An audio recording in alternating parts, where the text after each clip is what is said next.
कल ही आकर वो मुझे पैसे दे जाएंगे, पूरे 1 करोड़। यूँ वो सब से कहने लगी। सुनार लूसी को टोनी ने अपने घर पर बुलाया। मेरे लिए 6 तोले के गहने और 4 सेट्स बनवा देना, जल्दी से ऑर्डर दे दो। हाँ बिल्कुल बनवा देंगे मैडम। मैं आपके लिए कुछ और भी डिजाइन लेकर आई हूँ। मैंने कल ही एक नया डिजाइन बनवाया था, देखिए तो।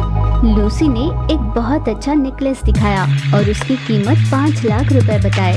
तुम पैसों की फिक्र मत करो, जितना भी महंगा होगा मैं दे दूंगी। इससे भी बेहतर डिजाइन हो तो लेकर आना। उसकी बात सुन।